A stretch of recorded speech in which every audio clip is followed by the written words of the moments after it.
Prison guards weren't going to let Tina actually have a last hug with her dad. And his mother became hysterical, really. She just lost it. She begged, she pleaded, she cried. I don't know exactly what she said to them. I don't know how she pulled it off, but she got them to give us a contact visit just for like 2 minutes. And they said that they were going to have to strip search me. It's just so degrading. But she did it. And then I went back in and I gave him a hug. And I sat on his lap. And he told me, he just said, to stay strong and to always be strong and not to be afraid. And I did. Hey, hey! Ho, ho! The death penalty has got to go! I don't think anyone knew what to say to me. And I decided that I wanted to go to school. And then my friend Marvin got on the bus and he said, Tina, I'm really sorry about what happened. I heard that it took them 3 times to kill him and his head got on fire. There was a malfunction in the electric chair.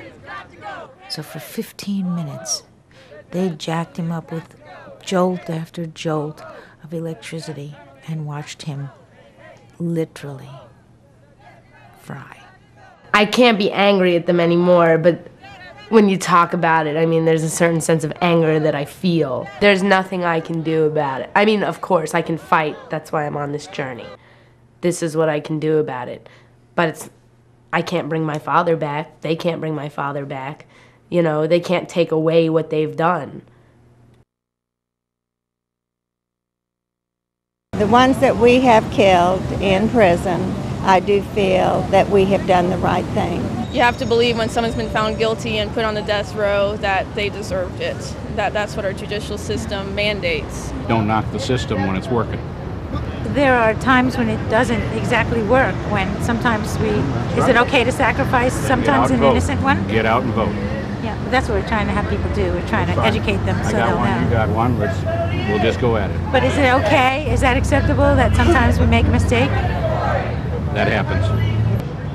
I have a son who soon will die on death row. When I got the news that my son had taken the life of his girlfriend, my immediate response was to call the mother. I never have a day that I don't think about the victim of my son.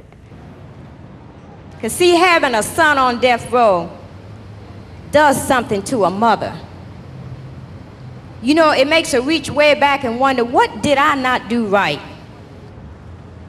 Not gonna let Bush blow it out. It was domestic. It was a crime of passion, and none of those things entered into the decision to try him for capital punishment. Unfair for Robert. There have been people who have done much greater crimes than that, and there's been no death penalty.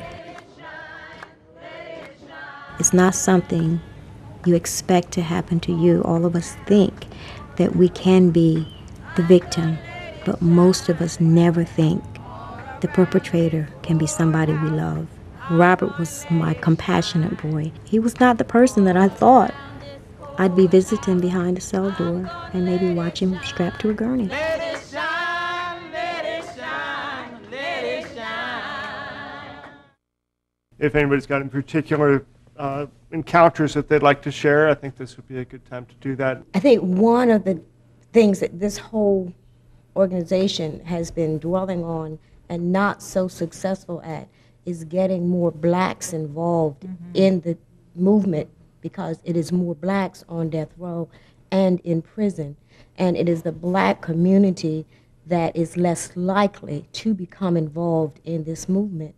And as I have been exposed to people of color, I have aggressively one-on-one dialogue with them, and I have let them know that I am the only one in this organization on this trip at this present moment, and that I don't feel that I should be the only one. The death penalty does not allow for mercy, and if there is no mercy, then there is no justice. Vengeance is never the answer. There was no reason to execute Carla Faye Tucker. She's no longer a threat to society. Like many touched by this case, I have sought guidance through prayer. He says he prayed. I wonder who he prayed to, because he didn't pray to the same God that I pray to. The Bible says, vengeance is mine, thus saith the Lord, I will repay. And so when we want to take vengeance ourselves, we're trying to do God's job. To say that vengeance is an acceptable answer somewhat diminishes us to the same level of the individual that commits the act at that point in time. You know, for me, murder is not some hypothetical, all I have to do is shut my eyes and I can see it. There's nothing in my experience that is more an abomination. Nothing. And when I feel the rage, which comes upon me at times, I don't want to be as he was at the moment he killed my wife. I love my son unconditionally. It's not about whether it's right, it's wrong. If vengeance is enough to kill somebody, what do I do with mine? Hi, Sonny. Hi, I'm so glad to see you. I'm so glad to see you here. Glad to see you here too. The bus is back in Houston. What's the deal with the bus? Well, the air pressure, it wouldn't raise up the air shock, so we had to leave it. Oh. We're here at the infamous Walls unit. Just last year we had 37 executions behind those walls. And believe me, I think we're all here today because we want to see those walls come tumbling down. Woo! Yes. It is a little strange. Almost 10 years ago, I just walked out that door. And luckily, this is the first time I've been back to Huntsville. You people are beautiful. Thank God there's people out there like you, because Randall Adams would probably been just another number to these people. What goes inside that unit is where they literally strap a body down to a gurney, and they pump it full of lethal chemicals until that body is dead. I witnessed the execution of Carla Faye Tucker on February the 3rd of this year. Before I saw that execution, I was wishy-washy on the death penalty. I am no more. The sound of Carla Faye's air being expunged out of her lungs was a sound that was deafening. It was sickening. It was the most bizarre sound I've ever heard in my life, and I'll never forget it as long as I live. To hear Carla Faye say to Richard Thornton, "I'm sorry for what I did. I hope this brings you some sort of closure," and then to turn and tell all of us that she loved us and that she was sorry for what she did. And what did they do? They killed her. How could anybody condone capital punishment in their right mind after viewing an execution? May God have mercy on us all. When I saw her on that gurney, and then I saw her 2 days later, it didn't do any good. I hoped to receive some sort of closure, but I didn't. I've seen them fight like lions, boys, and I've seen them go like lambs. I've helped to drag them when they could not stand, and I've heard their mamas crying when they heard the big door slam. And I've seen the victims' families holding hands. When an execution takes place, we are creating a whole new set of victims' family members. And it's especially terrible for young children to know that the state is going to kill your father, and everybody just stands by and lets it happen.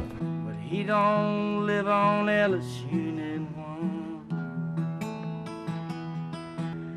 Swing low. I look on them as walls of shame behind which we hide our societal mistakes. We kill them, and this is somehow some way to solve our problems? No. We went to the cemetery, and part of me was screaming as I walked among them that but for the grace of God, that one day I could have been in one of those holes, and upon it was 147915, and that's not who and what I am. It's Boot Hill.